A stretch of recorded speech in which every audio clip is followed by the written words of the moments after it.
And welcome back, everybody. Thanks for sticking with us. Frank Tomano's our guest. We're talking local history, and this week we're talking local newspapers in particular.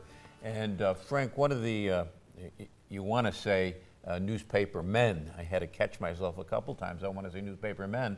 And mostly they were, but there were some women in the newspaper business, and the name that comes to my mind is Alberta Dickerson. Yeah. Oh, yeah. She was, and Edna Cole was one of the Edna first. Cole, yeah. And of course, when we worked at the OD, Shirley Williams, great reporter, great writer. Yeah. Wow, she knew what was going on in the city of Utica. But anyway, yeah, Alberta Shirley's was... still around. Yeah, we had lunch, I don't know, a couple of months ago. Yeah, Alberta was, in fact, she had a very popular column called People Worth Knowing, where she would, just find men and women and just write they were long columns in those days.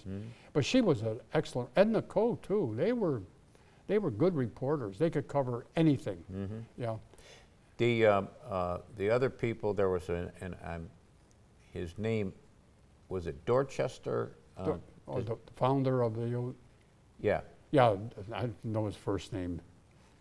Whatever it is. Yeah, he was one of the he was the founder of the Utica Observer. He was a printer, and he decided to start the Utica Observer newspaper, 1817, and in a little room on Weisboro Street, 4 pages, and nothing like today. But as I said, most of the early newspapers, the publishers were printers. They were printers and decided to, and in those days, where were they going to get their news? Before telegraph and all that, and they would depend a lot, as I said, travelers passing through town. They would sit down, maybe have a cup of coffee. What's going on here? And they were interested in European news, European royalty, but it was tough to get information. So once again, if they got a visitor from Europe, they would interview them, and that would be their stories. The Utica Saturday Globe was a newspaper that was printed on Whitesboro Street. Right. Well, before that, when they started on Bleecker Street, and then they built the building on Whitesboro Street, just west of Bagg Square, that later was occupied by Horrocks Ibbotson. I think most people remember when the fishing tackle. Vacant lot today. Yeah. Over by P.J. Green. Right. Yeah. Well, talk about a newspaper ahead of its time. Really, this country's first nationwide newspaper. You had the New York Times and others, but it wasn't distributed nationwide. But Thomas Baker was the founder. Then later his brother William joined in. But he was determined ever since he started with the Utica Observer. He was delivering papers, but he was a printer. He wanted something different, and he came up with the idea of the Saturday Globe. There would be illustrations, which was very unusual at that time. In fact, the first issue of the Saturday Globe in 1881, they advertised that there would be a sketch of Horatio Seymour.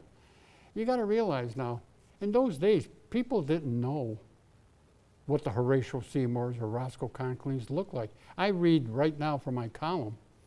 I'm in the 1860s, and very little local news and no art at all, nothing, no sketches, nothing. So it was a big story. So the first issue of the Saturday Globe, they published 2,000 papers.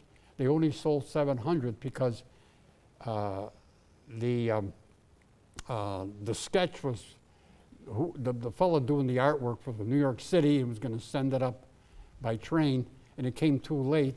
So the paper had to apologize. So the following week, there was a sketch of Horatio Seymour, and the following week, Francis Kernan, the senator.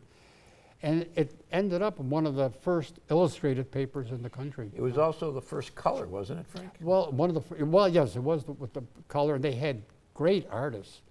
In fact, one of their leading artists name was Dennis Howe, Howe.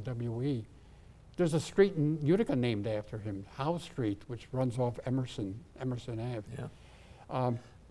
It was the first newspaper to have newspaper boys delivered to the homes.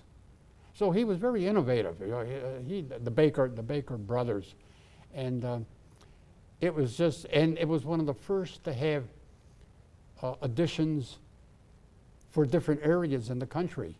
Some people say that USA Today was fashioned after that. Well, it really was the USA Today of its day. Yeah.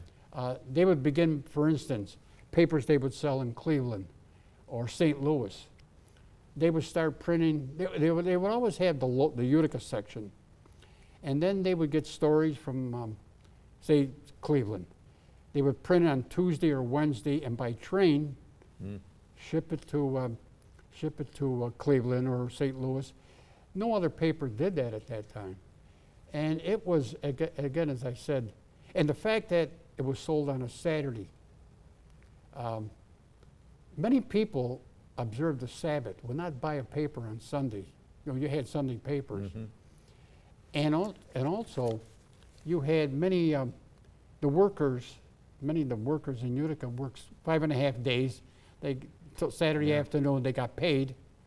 Here this Saturday afternoon, they got money in their pocket. And they want to sit There's back a nickel, and they relax, buy a paper, Saturday paper. Yeah. We got to go. It's always good to see you. Thank you. Boy, that time went by fast. Very fast. Yeah. And that's going to do it for us this week. We'll be back next week. We'll do it all again. Don't forget cnyhomepage.com. There's lots of good stuff there. Until next time, take care of yourself, everybody.